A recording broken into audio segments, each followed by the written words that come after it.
why did President Obama win?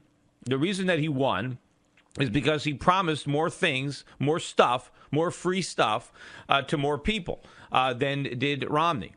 Or maybe put another way, President Obama won because he promised to steal more things from the people who didn't vote for him and give what he stole to the people who did vote for him. Because that's basically what an election is, right? An advanced auction on a sale of stolen goods.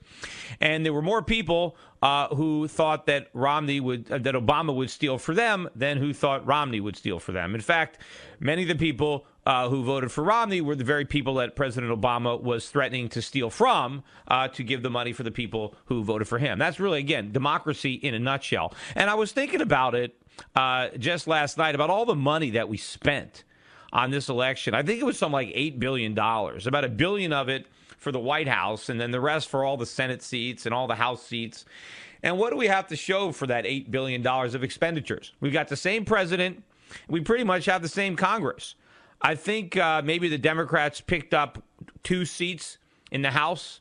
Not much of a difference. They did pick up a couple of seats in the Senate, but in any event, very little to show for $8 billion. And I really started to think about all the money that's spent on elections. And most of it, the big money, is in television ads. Think about that. All this money is spent running ads. But who really has their opinion swayed by a television ad? I mean, certainly not me. I mean, I decided who I wanted to vote for. The television ads meant nothing.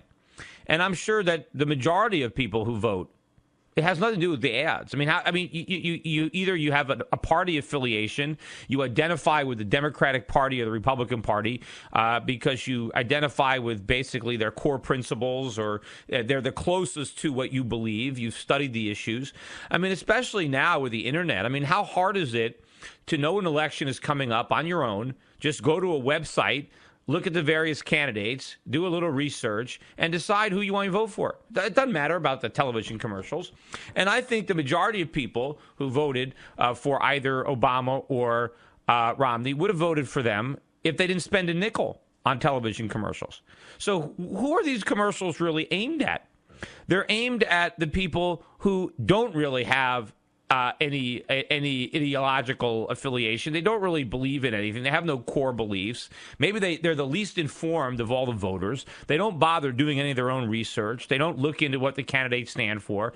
They just watch television, and then they see commercials while they're watching sports or soap operas or reality shows, and they see these commercials, and they base their decision on these commercials, right? These are probably the least informed and probably the least intelligent of the voters. Let's just call them idiots, right? They're the idiot vote. And who becomes president of the United States? It's whoever gets the most idiots to vote for them. I mean, that's basically what it boils down to. We spend billions of dollars trying to attract the votes of the idiots. And whoever can devise the cleverest ad campaign to convince the most idiots to vote for them is president. And pretty much that's how we determine the whole legislature, the whole Senate. Our leaders are elected by the idiots, right? And does that sound like it's any kind of effective way to run a country? Yeah, how do you run your country? Well, we let the idiots decide. We put it up to a vote, and whoever the idiots elect, well, that's our leader. And we do whatever the idiots want to do. I mean, does anyone believe that makes sense as an effective form of government? Because that's what a democracy is, right? It's basically we do what the idiots want to do. And it's a lot. It's like whoever can just promise the most free stuff. And, of course, idiots don't realize how expensive free stuff is.